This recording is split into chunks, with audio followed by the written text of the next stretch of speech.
अयोध्या में भगवान राम के भव्य मंदिर के निर्माण के मार्ग में अब कोई बाधा नहीं, दुनिया की कोई ताकत अयोध्या में 2023 तक भगवान राम के भव्य मंदिर के निर्माण को रोक नहीं सकती है। कोई गुंडा, कोई माफिया, कोई पेशेवर अपराधी जबरन किसी गरीब की, किसी किसान की, किसी व्यापारी की संपत्ति पर कब्जा करने का तो साहस नहीं कर पाएगा। अगर करेगा तो उसकी छाती पर प्रदेश सरकार का बुलडोजर चलता हुआ दिखाई देगा। जो भी जिम्मेदार होगा उसकी जवाबदेही भी तय करेंगे। इस हिंसा में लिप्त प्रत्येक तत्व की प्रॉपर्टी को जब्त करेंगे और उस जब्त से सार्वजनिक संपत्ति को हुए नुकसान या कहीं पर पब्लिक प्रॉपर्टी को जो डैमेज किया गया है, इसकी भरपाई भी हम उन सभी उपद्रवियों से करेंगे।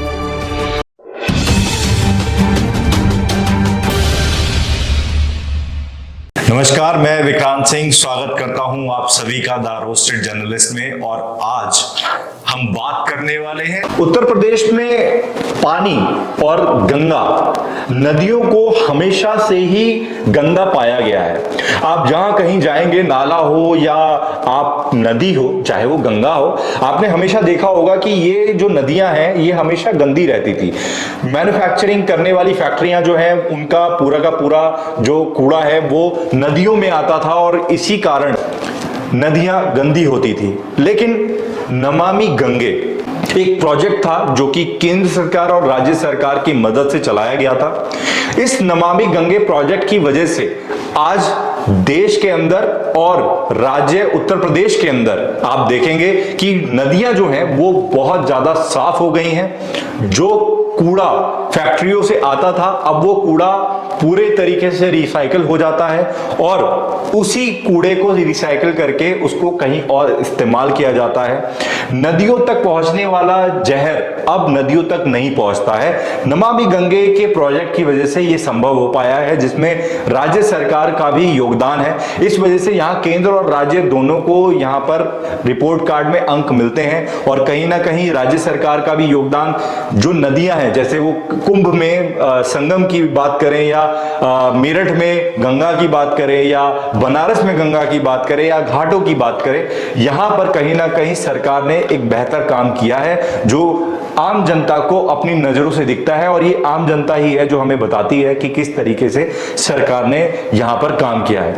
एक बात मैं आपको और बताना चाहता हूं, आज जितने भी विकास मैं आपको यहां पर बता रहा हूं, ये सिर्फ मैं आज आपको बता नहीं रहा हूं, मैं इन सारे विकास कार्यों की समीक्षा करने हम और हमारी पूरी टीम ग्राउंड पर उतरेगी और आपको जितने विकास आज हमने बताए हैं इन सारे विकास कार्यों की समीक्षा करके दिखाएगी।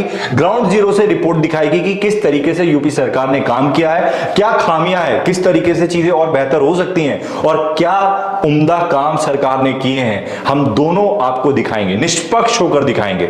हमने पहले भी आपको कहा है कि जो भी हमारी वीडियो आएगी और जितना भी हम आपको पत्रकारिता यहां पर करके दिखाएंगे उसमें आपको निष्पक्षता मिलेगी।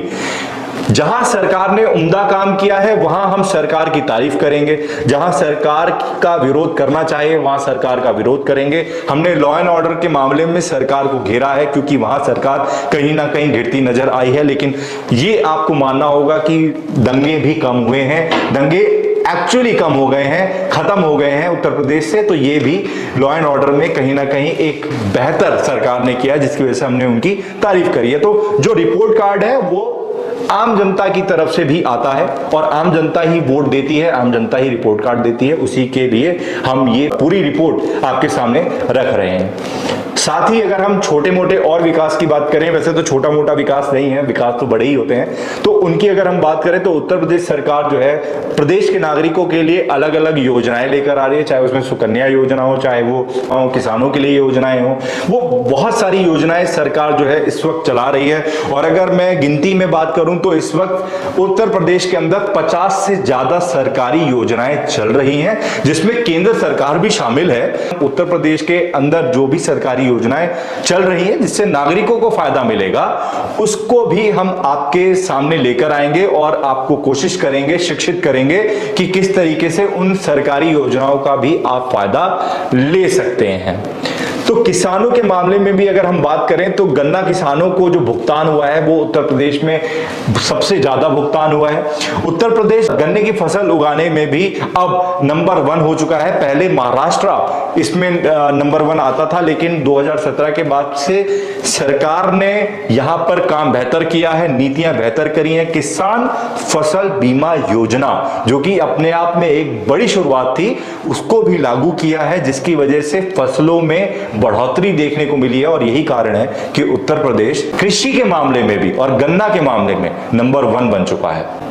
तो कहीं ना कहीं कृषि के मामले में उत्तर प्रदेश हमेशा से नंबर 1 रहा था और नंबर 1 है। और हो सकता है कि अगर सरकार, चाहे वो कोई भी आए, अगर अपनी मंशा से काम करे, सही मंशा से काम करे, तो उत्तर प्रदेश शिक्षा के मामले में, कृषि के मामले में, व्यापार के मामले में, सुरक्षा के मामले में, चाहे ट्रांसपोर्टेशन के मामले में या लॉ एंड ऑर्डर के मामले में, जिसमें भी हमने आज बात करी, उन सब में अव्वल होगा।